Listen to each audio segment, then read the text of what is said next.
আসসালামু আলাইকুম। Welcome to tech home. Dear viewers, আশা করছি সবাই অনেক অনেক ভালো আছেন। আজকের ভিডিওতে আমরা মাইক্রোসফট ওয়ার্ডের 5টি টিপস অ্যান্ড ট্রিক্স শিখব।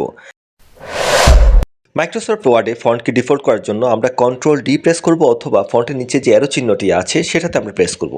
তারপর ফন্টের যেই পপ আপ মেনুটা আসবে সেখান থেকে আমরা আমাদের পছন্দ মতো ফন্ট আমরা সিলেক্ট করব। তো এক্ষেত্রে আমি ক্যালিব্রি ফন্টটাকে সিলেক্ট করলাম। তারপর এখানে ফন্ট স্টাইল, ফন্ট সাইজ আছে, তো আমি ফন্ট স্টাইলকে রেগুলারই রাখলাম এবং ফন্ট সাইজকে আমি সেটাকে 14 করে দিলাম। তারপর নিচে দেখতে পাচ্ছেন যে ফন্ট কালার আছে, আপনি সেখানে আপনার পছন্দ মতো ফন্ট কালার চয়েস করতে পারেন।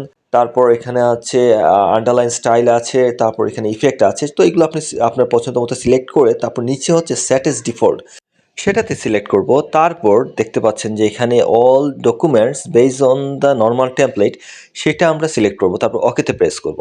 তো ডিয়ার ভিউয়ার্স, এভাবে আমরা খুব সহজেই ডিফল্ট ফন্ট সেট করতে পারি। তো এখন আমরা দেখব যে আমার ফন্টটি সেট হয়েছে কিনা। আমি একটি মাইক্রোসফট ওয়ার্ড পেজ ওপেন করলাম। এখন আমি টাইপ করব, আমি টেক হোম লিখব। তো ডিয়ার ভিউয়ার্স, দেখতে পাচ্ছেন যে আমার যে ডিফল্ট ফন্টে আমি সেট করেছি, আমি ক্যালিব্রি এবং ফন্ট সাইজ হচ্ছে 14, সেভাবেই এখানে লেখাটি টাইপ হয়েছে। 2 নম্বর টিপস অ্যান্ড ট্রিক্সে আমরা দেখব কিভাবে মাইক্রোসফট ওয়ার্ডের একটি ডকুমেন্টে একই সাথে পেজ, পোর্ট্রেট এবং ল্যান্ডস্কেপ দুভাবে লেআউটটি করা যায়। তো ডিয়ার ভিউয়ার্স, দেখতে পাচ্ছেন আমি মাইক্রোসফট ওয়ার্ডের একটি ডকুমেন্ট ওপেন করেছি। তো এখানে আমি চাচ্ছি যে আমি সেকেন্ড পেজটি সেটার লেআউটটা হবে ল্যান্ডস্কেপ। তো সেজন্য আমি লেআউট অপশন থেকে নিচে যে অ্যারো চিহ্নটি আছে সেখানে আমি ক্লিক করব।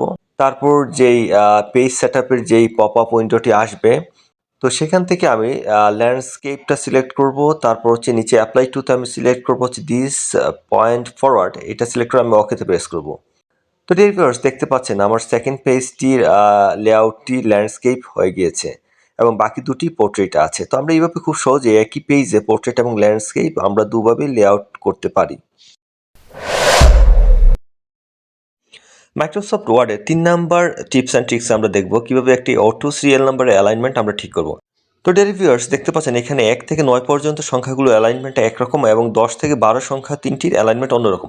তো সেটা ঠিক করার জন্য উপরে নাম্বারিং এর নিচে যে অ্যারো চিহ্ন আছে সেখান থেকে আমরা ডিফাইন নিউ নাম্বার ফরম্যাট, সেটা আমরা সিলেক্ট করব। তারপর হচ্ছে অ্যালাইনমেন্ট থেকে আমরা সিলেক্ট করব রাইট, তারপর আমরা ওকেতে প্রেস করব। তো ডিয়ার ভিউয়ার্স, দেখতে পাচ্ছেন আমার 1 থেকে 12 পর্যন্ত সকল নাম্বারের অ্যালাইনমেন্ট এখন একই রকম হয়ে গিয়েছে। তো এখন আমরা যেহেতু অ্যালাইনমেন্ট এবং টেক্সটের মাঝে একটি গ্যাপ দেখা যাচ্ছে, সেটাকে আমরা টেক্সটগুলো সবগুলোকে সিলেক্ট করব। তারপর হচ্ছে উপরে মার্জিনকে আমরা ড্র্যাগ করে টেনে আমরা সেটাকে অ্যাডজাস্ট করে নিব। তো ডিয়ার ভিউয়ার্স, এভাবে আমরা অটো নাম্বারিং এর অ্যালাইনমেন্ট একই রকম করতে পারি। মাইক্রোসফট ওয়ার্ডের 4 নাম্বার টিপস অ্যান্ড ট্রিক্সে আমরা শিখব কিভাবে একটি মাইক্রোসফট ওয়ার্ডের ডকুমেন্টকে আমরা খুব সহজেই প্রোটেক্ট এবং আনপ্রোটেক্ট করতে পারি। তো সেজন্য আমি রিভিউ অপশন থেকে রেস্ট্রিক্ট এডিটিং সেখানে যাব। তারপর হচ্ছে 1 নম্বরে ফরম্যাটিং রেস্ট্রিকশন, সেটা ক্লিক করব এবং 2 নম্বরে এডিটিং রেস্ট্রিকশন, সেটাতে আমি ক্লিক করব এবং নিচে যে এভরিওয়ান অপশনটি আছে সেটাতে আমি প্রেস করব। তার নিচে 3 নাম্বারে যে স্টার্ট এনফোর্সিং যে অপশনটি আছে সেটাতে আমি ইয়েস দিয়ে আমি এখানে 2টা পাসওয়ার্ড আমি দিব। সেম পাসওয়ার্ড আমি দুবার টাইপ করলাম, তারপর আমি ওকেতে প্রেস করলাম। তো ডিয়ার ভিউয়ার্স, আমার মাইক্রোসফটের ওয়ার্ডের ডকুমেন্টটি এখন প্রোটেক্ট হয়ে গিয়েছে। তো আমি দেখব যে আমার এটা কিভাবে প্রোটেক্ট হয়েছে কিনা। তো ডিয়ার ভিউয়ার্স, এখন আমি কিছু টেক্সট আমি ডিলিট করার চেষ্টা করব। তো আমি সিলেক্ট করেছি। তো ডিয়ার ভিউয়ার্স, দেখতে পাচ্ছেন আমি ডিলিট করার চেষ্টা করছি কিন্তু সেখানে কোনোভাবেই ডিলিট হচ্ছে না। এখন আমি ডকুমেন্টটিকে আনপ্রোটেক্ট করব। আমি পাসওয়ার্ড দিচ্ছি, ওকে প্রেস করছি।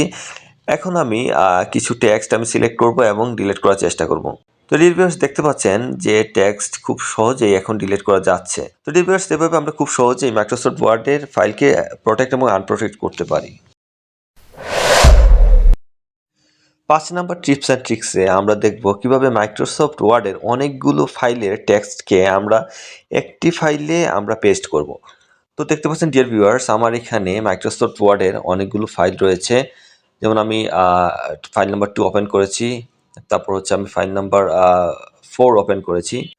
তো এখন আমি চাচ্ছি প্রত্যেকটি ফাইলের টেক্সটকে আমি একটি ফাইলে পেস্ট করব। তো ডিয়ার ভিউয়ার্স, সেজন্য আমি মাইক্রোসফট ওয়ার্ডের একটি ফাইল আমি ওপেন করছি। তো তারপর সেখানে আমি ইনসার্ট থেকে আমি একেবারে ডানে যে অবজেক্ট আছে সেখান থেকে টেক্সট ফ্রম ফাইল সেই অপশনটা আমি সিলেক্ট করছি। তারপর আমি ডেস্কটপে রাখা যেই আমার যেই ফাইলগুলো সেগুলো আমি সবগুলো সিলেক্ট করছি, তারপর আমি ইনসার্ট অপশনে প্রেস করছি। তো ডিয়ার ভিউয়ার্স দেখতে পাচ্ছেন আমার সবগুলো টেক্সট আমার কিন্তু এখানে পেস্ট হয়ে গিয়েছে। আমি স্ক্রল করে আপনাদেরকে দেখাচ্ছি। তো ডিয়ার ভিউয়ার্স এইভাবে আমরা মাইক্রোসফট ওয়ার্ডের অসংখ্য ফাইলের টেক্সটকে একটি ফাইলে আমরা পেস্ট করতে পারি। তো ডিয়ার ভিউয়ার্স আশা করছি মাইক্রোসফট ওয়ার্ডের এই গুরুত্বপূর্ণ 5টি টিপস অ্যান্ড ট্রিক্স আপনাদের ভালো লেগেছে। আর সবার কাছে রিকোয়েস্ট যারা আমার চ্যানেলটি এখনও সাবস্ক্রাইব করেননি, আশা করছি আপনারা চ্যানেলটি সাবস্ক্রাইব করবেন এবং পাশে থাকা বেল আইকনটি প্রেস করে রাখবেন যাতে পরবর্তী ভিডিও নোটিফিকেশন সবার আগে পৌঁছে যায় আপনার মোবাইলে। তো আজ এ পর্যন্তই, ভালো থাকবেন। আল্লাহ হাফেজ।